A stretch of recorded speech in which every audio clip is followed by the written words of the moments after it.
할렐루야. 오늘도 예배로 하루를 여시는 모든 성도님들 주님의 이름으로 환영하고 축복합니다. 이 시간에 먼저 찬송가로 나가겠습니다. 찬송가는 595장 나 맡은 본분은 함께 찬송하시겠습니다.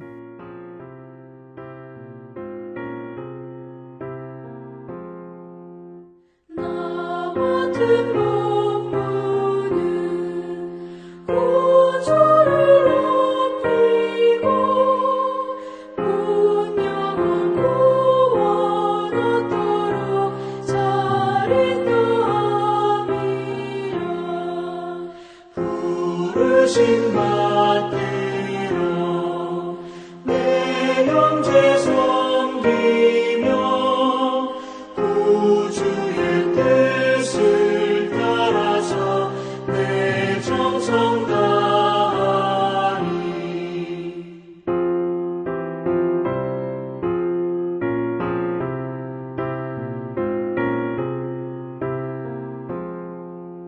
주 앞에 모든 일 사르게 하시고 이후에 주님 배울 때 상 받게 하소서.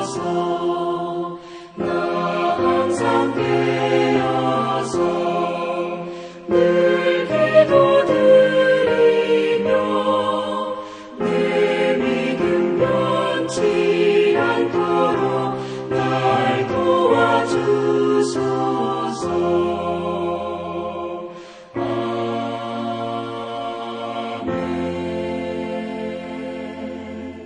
기도하시겠습니다. 여호와 하나님, 너무나도 감사합니다.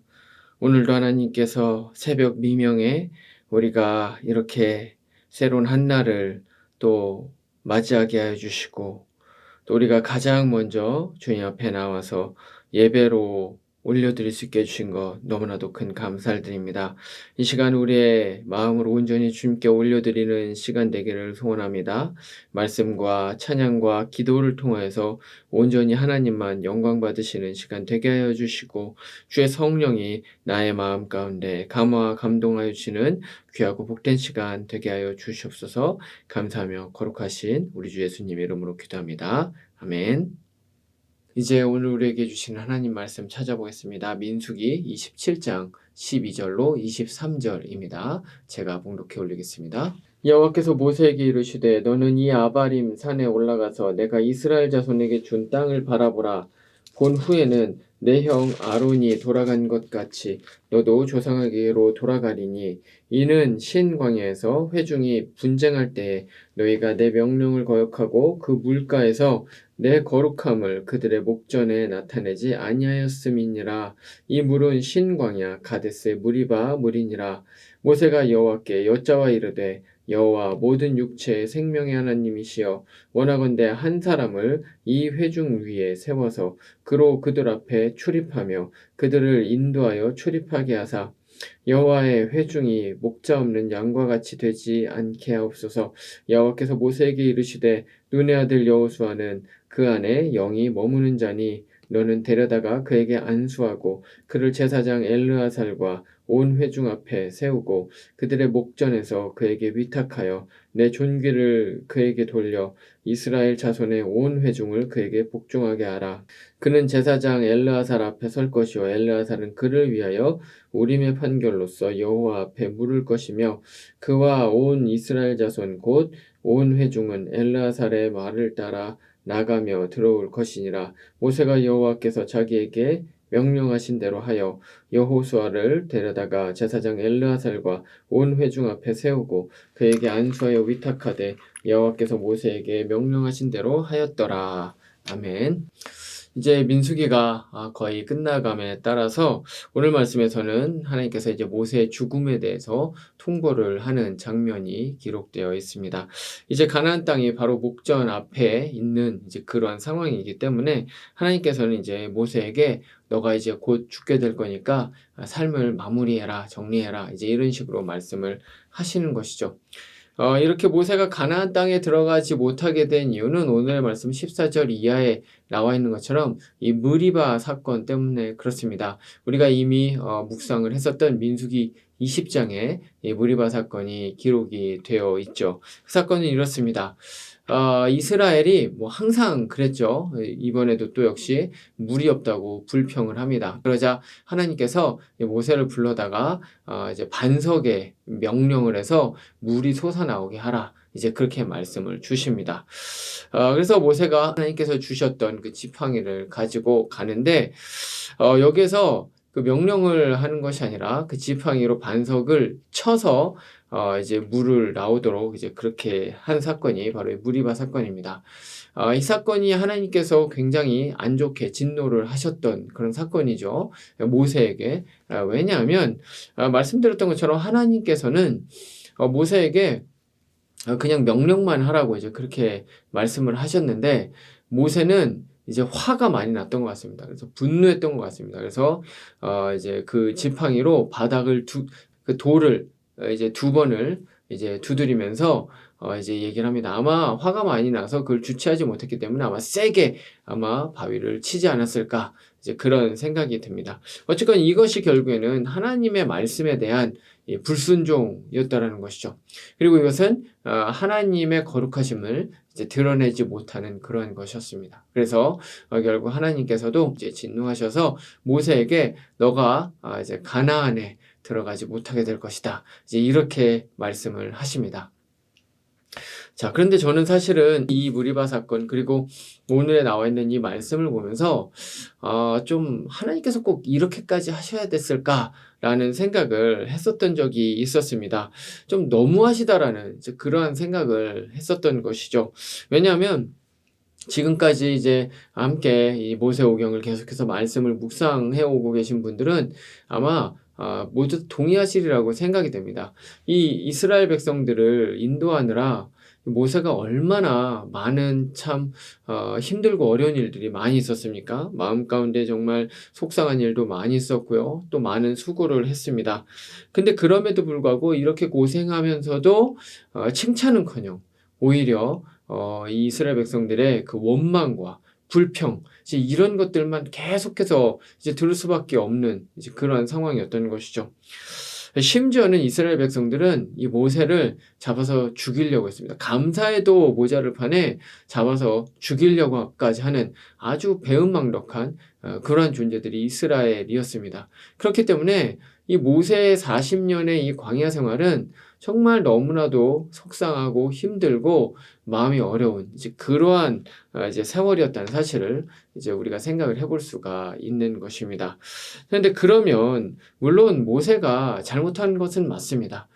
불순종한 것 맞습니다. 하나님의 거룩하심을 드러내지 못하는 것 맞습니다. 하지만 그럼에도 불구하고 40년이나 이렇게 고생을 했는데 40년이나 이렇게 열심히 하나님의 말씀대로 정말 불순종하는 이 이스라엘 백성들을 이끌고 여기까지 왔는데 그럼 이 정도는 좀 봐주실 수도 있는 거 아닐까? 좀 이렇게 너그럽게 용서해 주시면 안 되는 것이었을까? 사실 저는 이제 그런 생각을 했었던 것이죠. 사실 우리가 한 직장에서 만약에 40년을 계속해서 일을 한다면 그 직장이 너무 힘들고 어렵지만 그만두고 싶을 때마다 다시 마음을 잡고 해서 40년을 이제 일을 다 마치고 은퇴를 하는 그런 시점이라면 아마 퇴직금도 많을 것이고요. 그리고 사람들의 그런 많은 존경을 또 이제 받았을 것입니다. 하물며 이 세상에서 일을 하는 사람들조차도 그런데 40년 동안 광야에서 이렇게 열심히 일을 한 이 모세에게 좀 퇴직금처럼이라도 가나안에 들여보내주시면 안 되는 걸까? 이제 이런 생각을 제가 이제 하면서 마음 가운데 뭔가 좀 이해되지 않는 부분들이 있었습니다. 그런데 하나님께서는 결국에는 오늘 말씀 나와 있는 것처럼 가나안에 이제 모세를 들어가지 못하게 그렇게 허용을 하지를 않으시는 것이죠.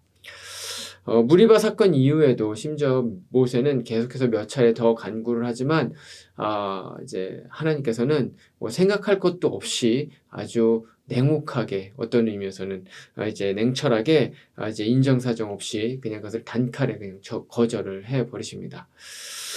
그런데 그래서 제가 이 말씀을 보면서 계속해서 더 묵상을 하면 할수록 사실은 이것은 제가 처음에 이 말씀을 묵상할 때 느꼈던 것처럼 그냥 하나님이 매몰차게 인정 없이 좀 그렇게 좀 차갑게 모세를 대한 것이 아니고 사실은 이제 다른 어떤 이유가 있었을 것이다라는 이제 그런 생각을 이제 하게 됐습니다. 이 말씀을 다른 시각으로 이제 해석을 해볼 수 있게 된 것이죠.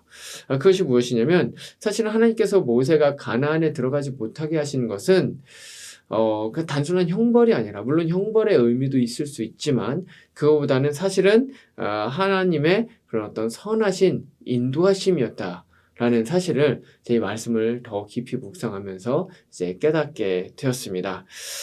오늘 말씀에 기록된 이 모세의 유언과도 같은 이 16절, 17절 말씀을 보면 이제 그것을 조금 더 생각을 해볼 수가 있는데요. 16절, 17절 말씀 제가 읽어드리겠습니다. 여호와 모든 육체의 생명의 하나님이시여 원하건대 한 사람을 이 회중 위에 세워서 그로 그들 앞에 출입하며 그들을 인도하여 출입하게 하사 여호와의 회중이 목 잡는 양과 같이 되지 않게 하옵소서. 아멘. 모세의 이제 어떤 유언과도 같은 간구의 기도인데요. 이 간구의 기도를 통해서 우리는 모세가 세 가지 측면에서 굉장한 신앙적인 성숙을 이루었다는 사실을 우리가 가늠을 해볼 수가 있는데요. 그 세 가지는 순종과 사랑과 책임감입니다. 첫 번째로는 이 순종입니다.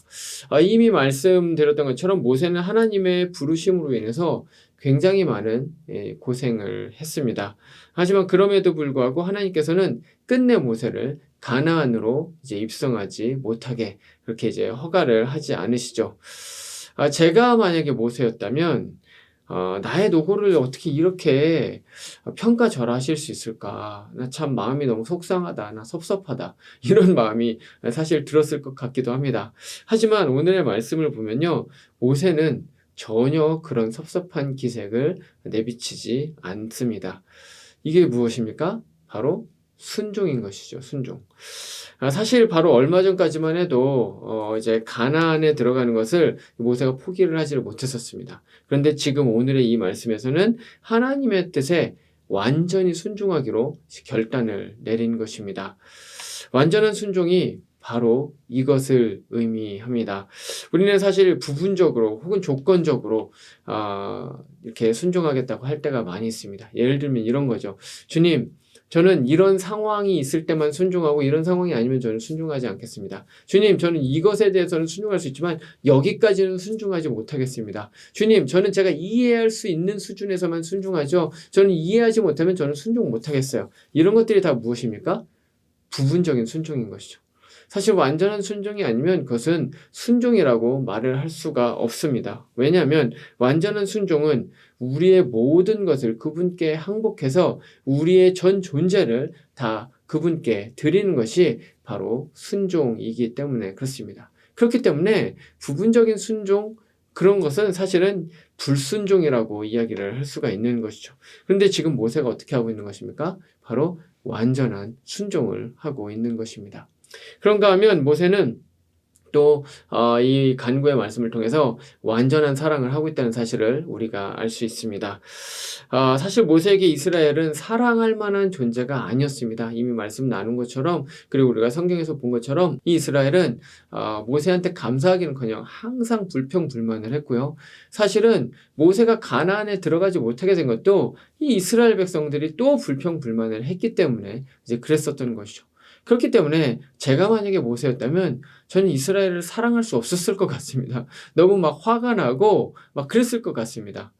원수가 되어도 사실 이상하지 않은 이제 그러한 상황이었다는 것이죠.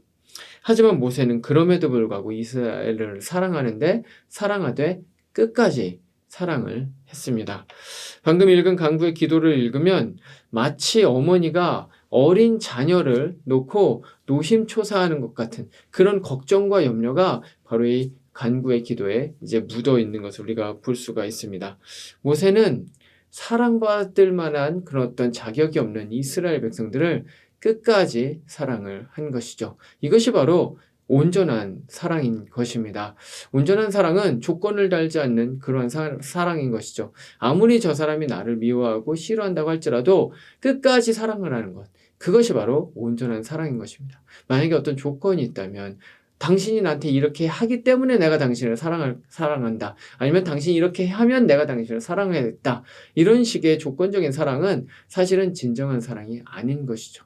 그런데 모세는 지금 그런 이스라엘 백성들을 조건 없이 온전히 사랑하고 있는 것입니다. 그리고 마지막 세 번째로는요, 이 간구를 통해서 이 모세의 책임감을 우리가 또한 볼 수가 있습니다. 모세는 자신이 떠난 이후에 사실 뭐 걱정이 될 수밖에 없는 상황이었죠. 예, 이제 이들이 오늘 말씀에 나와 있는 것처럼 목자 없는 양처럼 흩어져 버리거나 전멸당하지 않을까, 이제 이런 어떤 생각이 들었습니다. 그래서 이 유언과도 같은 간구를 통해서 다른 어떤 자기 자신을 위한 그런 어떤 기도가 아니라 이 이스라엘 백성들에게 지도자를 달라는 그러한 기도를 이제 하게 된 것입니다. 이것이 무엇입니까? 바로 책임감을 끝까지 완수하는 것이죠. 이 모세에게 있어서 가장 마지막 이제 임무는 바로 이 다음 이제 지도자를 세우는 것이었는데 그것을 성실하게 수행을 한 것입니다. 그렇기 때문에 우리는 이와 같은 이 세 가지 모세의 신앙의 성숙을 보면서 무엇을 이제 느낄 수 있습니까? 바로 모세는 이 땅에 살 때 하나님의 너무나도 충성된 백성으로서 그렇게 삶을 살았다라는 것이죠. 자신에게 맡겨져 있는 모든 임무를 사실 다 완수한 사람이 바로 지금 이 시점에 모세인 것입니다. 자, 그러면 이제 이 땅에서 모세가 이와 같이 모든 것을 다 이제 임무를 다 완수를 했다면 이제 모세에게 있는 가장 좋은 상급은 무엇일까요? 가나안에 들어가는 것일까요? 아니죠. 그것이 아니라 바로 하나님의 가장 가까이에 있는 것입니다. 모세는 어쩌면 이 가장 좋은 상급을 알지 못했기 때문에 이제 하나님께 계속해서 가나안으로 이제 들어가게 해달라고 이제 졸랐는지도 모르겠습니다. 하지만 이후에 펼쳐지는 이제 말씀을 통해서 보면 이제 이스라엘 백성들은 어떻게 됩니까? 가나안 땅에 들어갔을 때 여기가 막 에덴 동산 같이 그런 평화롭고 이런 곳이 아니었죠. 계속 전쟁을 치러야 되고요. 우상 숭배와 싸워야 되고요. 불평불만하고요. 하나님과 멀어지고요. 이제 이런 일들이 계속해서 일어나는 바로 그런 땅이 가나안이었다라는 것입니다. 그렇기 때문에 이 모세에게 사실은 가나안에 들어가는 것은 또 다른 힘들고 어려운 일이 될 수가 있었던 것이죠. 예, 그렇기 때문에 사실 사명을 다한 모세에게 있어서 가장 좋은 아름다운 인도하심은 바로 하나님께서 이제 사명을 다한 모세를 이제 그만 하나님의 가장 가까운 곁으로 이제 데리고 오시는 바로 그러한 것이었다고 우리는 생각해 볼 수가 있는 것입니다. 그렇기 때문에 가나안에 들어가지 않고 하나님께서 이쯤에서 모세를 불러 올리신 것이 사실은 하나님의 가장 선하신 인도하심이었다는 것입니다. 물론 모세는 이것을 이해하지 못했을 수 있습니다. 왜냐하면 앞으로 이제 가나안에 들어가서 어떤 일이 일어날지를 알지 못했기 때문에 그렇습니다. 하지만 하나님은 그 모든 것을 다 알고 계셨기 때문에 가장 선한 길로 인도를 하셨던 것이죠. 우리의 삶에서도 역시 마찬가지입니다. 우리의 인생 가운데 우리가 이해할 수 없는 일들, 우리의 삶의 방향이 도무지 우리가 예측할 수 없는 길들로 나아갈 때가 사실은 너무나도 많이 있습니다. 하지만 그 모든 인도하심, 그 모든 인생의 방향과 그리고 인생길에는 하나님의 가장 선하신 인도하심이 있다는 사실을 잊지 마시기를 바랍니다. 비록 그것이 우리가 이해할 수 없고 우리가 예측하지 못하는 이제 그러한 일들 혹은 우리가 가고 싶지 않은 길로 가고 있다고 할지라도 때로는 것이 낭떠러지에 떨어지는 것 같은 그러한 어떤 삶의 여정일지라도 하나님께서는 여전히 우리를 가장 선한 길로 인도하고 계시다는 것이죠. 이것을 가장 잘 보여주는 그 샘플이 바로 우리 주 예수님이십니다. 우리가 잘 알고 있는 것처럼 마태복음 26장 36절 이하에서 예수님께서는 이제 십자가를 지시기 전에 겟세마네에서 마지막 기도를 하십니다. 그런데 예수님께도 이 십자가 사역은 너무 고통스럽고 힘든 것이었기 때문에 할 수만 있다면 이 잔을 내게서 이제 지나가게 해달라고 그렇게 말씀을 하십니다. 하지만 이내 곧 다시 예수님은 뭐라고 말씀하십니까? 하지만 곧 나의 원대로 마시고 아버지의 원대로 해달라고 그렇게 말씀을 하시죠. 어떻게 이런 기도를 하실 수 있었을까요? 성부 하나님께서는 하나님의 자녀를 가장 선한 방향으로 이끄신다는 사실을 예수님은 완전히 알고 계셨기 때문에 그렇습니다. 심지어 그것이 예수님의 극한의 고통 가운데 영육의 고통을 겪는 그 십자가의 사건일지라도 그것이 온 인류를 향한 하나님의 가장 선하신 계획이라는 사실을 예수님은 알고 계셨기 때문에 그래서 그것을 바로 순종을 할 수가 있었던 것이죠. 사랑하는 성도 여러분, 혹시 힘들고 어려운 삶의 여정 가운데 계신 분들이 있으십니까? 인생 앞에 펼쳐진 고난으로 인해서 눈물을 흘릴 수밖에 없으신 분들이 계십니까? 도저히 내 삶이 이해가 되지 않는, 내가 이렇게 하나님을 열심히 믿는데 왜 내 삶이 이렇게 힘들게 어렵게 되는 것일까? 왜 나아질 기미가 없을까? 이런 마음 가운데 한탄을 가지고 슬퍼하고 계신 분들 계십니까? 혹시 만약에 그 고난이 하나님께서 우리를 그분 곁에 더 두기를 원하시는 그러한 일 때문에 하시는 일이라면요. 혹시 우리가 교만해질까봐 우리를 낮추셔서 겸손하게 하셔서 더 하나님을 찾게 하기 위한 그러한 방법이시라면요. 우리를 더 깊은 하나님과의 교제 가운데로 이끌어 가시기 위한 그러한 어떤 한 방법이라면요. 그 고난과 고통이 비록 우리가 이해할 수는 없을지라도 하나님께서는 가장 선한 길로 사실은 우리를 인도하고 계신다는 것이죠. 바로 그 사실을 우리가 잊지 말아야 할 것입니다. 말씀을 마치겠습니다. 오늘 말씀에서 비록 모세는 가나안에 들어가지 못했지만 그래서 하나님을 이해할 수 없었을지도 모르지만 그럼에도 불구하고 사실은 하나님께서는 모세를 가장 선한 길로 인도하셨다는 사실을 우리는 알 수 있었습니다. 우리의 삶도 역시 마찬가지입니다. 우리가 이해하지 못하는 그 순간에도 하나님께서는 사실 우리를 가장 선한 길로 인도를 하고 계신 것입니다. 이 사실을 잊지 않으시는 것이 바로 우리의 삶에서 축복이고 성숙으로 가는 길입니다. 이 성숙과 축복을 얻으시는 모든 성도님들 되시기를 말씀으로 축원드립니다. 기도하시겠습니다. 여호와 하나님, 너무나도 감사합니다. 모세가 가나안에 들어가지 못한 것이 사실은 하나님의 정말 너무나도 크고 귀한 인도하심이었다는 사실을 우리가 알게 되었습니다. 우리 역시도 마찬가지입니다. 모세도 하나님을 처음에는 이해하지 못했던 것처럼 우리도 우리 삶 가운데 하나님의 인도하심을 사실 이해하지 못할 때가 너무나도 많습니다. 하지만 그럼에도 불구하고 우리는 하나님을 신뢰하기를 소원합니다. 왜냐하면 하나님은 나의 선한 목자이시기 때문에 그렇습니다. 나를 가장 좋은 길로, 가장 선한 길로, 최선의 길로 지금도 그리고 앞으로도 인도하고 계심을 하나님 믿습니다. 우리 이 자리에 있는 우리 모든 성도님들 위해 이것을 깨닫는 진리의 영을 허락하여 주시옵소서. 오늘도 여러 가지 기도 제목을 가지고 나온 우리 모든 성도님들 위해 하나님 아버지의 은혜와 축복과 평강과 하나님의 응답이 임하는 귀하고 복된 기도 시간 되게 하여 주시옵소서. 감사합니다. 예수님 이름으로 기도합니다. 아멘. 이제 개인의 기도 제목으로 기도하시겠습니다.